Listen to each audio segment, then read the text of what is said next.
Faire des sous-titres, c'est un enfer. Surtout quand tu dois les taper à la main. Et en plus, comme tu passes des heures, tu fais des erreurs. Mais pourtant, c'est super important si tu veux que ton contenu ait toutes ses chances sur les réseaux. Alors ce que tu peux faire, c'est créer des beaux sous-titres animés qui vont faire en sorte que tu fasses pas tout ce travail pour 0 vue. Alors on va tester ensemble la solution qui te permet de faire ça sans dépenser tout ton temps et ton énergie dans des sous-titres. Ça s'appelle Submagic. Évidemment, il faut juste espérer que ça fonctionne. Mais d'abord, définissons les règles du jeu. Pour voir si cette affaire ça fonctionne, on va juger sur 4 points. Tout d'abord, est-ce qu'on comprend ce que c'est? Est-ce que c'est abordable? Est-ce que c'est facile à prendre en main? Et est-ce qu'on gagne vraiment du temps? Si on commence par voir si on comprend ce que c'est, quand on arrive sur la landing page, on voit tout de suite la promesse de cet outil qui est très claire. Élevez vos vidéos grâce à des sous-titres faits par l'intelligence artificielle. Mais surtout, ce sera sans effort et avec des mots-clés mis en évidence. Et juste en dessous, on voit le parfait exemple. D'un côté, la vidéo sans sous-titres et de l'autre côté, la vidéo avec les sous-titres générés par ce service. Puis si on scrolle, on voit les 4 principales fonctions.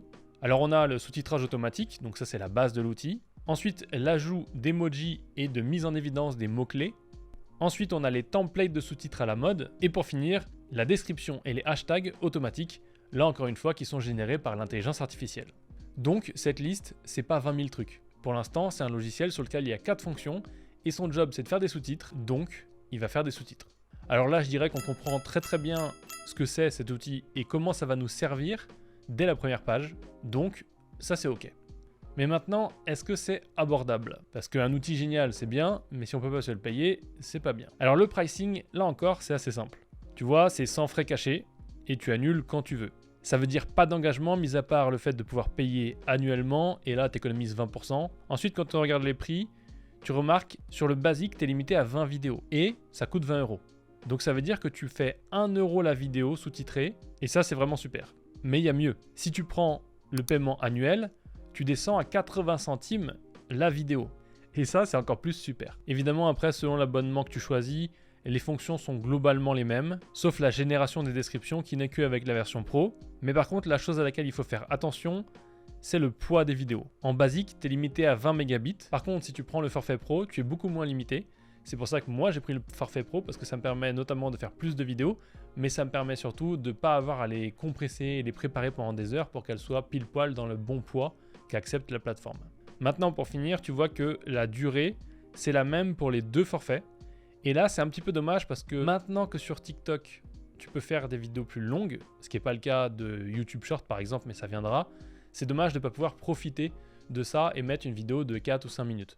Mais mon petit doigt me dit qu'à mon avis, ils vont changer ça, et ils vont changer ça dans le forfait Pro de façon à ce que ceux qui payent plus cher puissent avoir des vidéos plus longues. Pour ce qui est du pricing, on peut clairement dire que c'est abordable. Moins d'1 € la vidéo si tu t'engages à l'année, c'est honnête pour ceux qui font cette plateforme, c'est honnête pour toi en tant que créateur.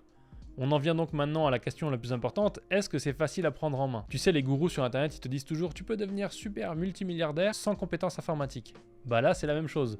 On va voir si sans compétences particulières, tu peux prendre cette affaire en main, ou s'il faut être un expert de la vidéo, ou du sous-titre, ou du n'importe quoi d'autre, pour arriver à prendre ça en main. Avant tout ça, évidemment, il faut commencer par s'inscrire. Alors là, tu vois, on n'a pas le choix, tu dois t'inscrire avec ton compte Google. Moi, je suis pas fan de ça parce que je n'utilise pas mon adresse Google pour beaucoup de choses, mis à part ma chaîne YouTube.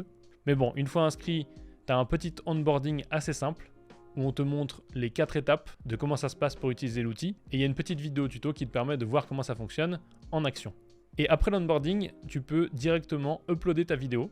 Alors évidemment, là, c'est le bon moment pour tester et voir si c'est la bonne vidéo et s'il y a bien le son, si tout fonctionne bien. Tu peux aussi évidemment la renommer. Et si besoin, tu peux changer la langue. Admettons, tu fais des vidéos en plusieurs langues. Bam, tu peux ici choisir la langue. Le choix de la langue n'est pas au niveau du compte. Et ça, c'est plutôt pratique. Une fois que tu as fait ça, tu peux cliquer sur Upload. Et là, les sous-titres vont se générer automatiquement dès que l'upload sera fini. D'après mes tests, ça prend entre 1 et 3 minutes pour qu'après, tu puisses directement accéder à ta vidéo avec les sous-titres déjà faits. Donc 3 minutes, c'est juste humainement pas possible. Même s'ils le faisaient faire à des humains qui bossent très vite et qui sont 20 pour sous-titrer la vidéo, ça ne serait pas possible. Une fois que l'intelligence artificielle elle a fini de travailler, tu vas vite te rendre compte puisque tu as une petite pastille qui va changer de couleur. Et là, du coup, tu pourras facilement aller éditer tes sous-titres en cliquant sur le petit crayon. Et donc, quand tu arrives dans l'interface du projet en question, là, c'est super simple. Tu as ta vidéo avec le petit curseur pour pouvoir naviguer. Tu as tes sous-titres et tu as différents réglages. qu'on va voir juste après. Là, évidemment, ce qui est bien de faire à ce moment-là, c'est de checker la vidéo, tu fais play et tu vois s'il y a beaucoup d'erreurs ou pas beaucoup d'erreurs. Alors moi, j'avais pas beaucoup d'erreurs et pourtant, je parle assez vite et j'articule pas toujours bien. Donc l'intelligence artificielle, elle se débrouille bien. Par contre, il y a certaines petites choses que tu vas devoir modifier. Donc tu peux tout simplement éditer sur le côté. Tu peux changer la couleur, tu peux changer les emojis, tu peux changer les mots et tu peux passer des mots d'une ligne à l'autre. Et donc une fois que tu as fini de customiser les sous-titres, ou même avant, tu peux aller dans les autres réglages. Et donc notamment, il y a un réglage qui est assez intéressant, c'est la customisation. Et donc là, tu vois les différents types de sous-titres, les templates si tu veux, qui ont été préétablis. Tu en as deux qui sont assez similaires, avec des emojis. Tu en as un autre avec des emojis, et puis tu en as des plus simples. Donc ça, j'imagine qu'il y a plus de templates qui vont arriver après. Et ce qui serait bien aussi, ce serait de pouvoir faire ses propres templates, mais ce n'est pas encore possible. Là, ce que tu peux faire par contre, c'est changer la taille des sous-titres et changer aussi le positionnement des sous-titres dans l'image. Évidemment, tu peux aussi changer les 3 couleurs de highlight, donc de mise en évidence de mots. Et si tu fais les changements dans cet endroit-là, ils seront automatiquement répercutés sur les sous-titres. Et attention, ici, il y a une chose qui est très importante. Il ne faut pas oublier de sauvegarder. C'est très triste que ça ne sauvegarde pas automatiquement. C'est con, mais bon, voilà, ça ne sauvegarde pas automatiquement. Donc, si tu fais des modifs, sauvegarde régulièrement.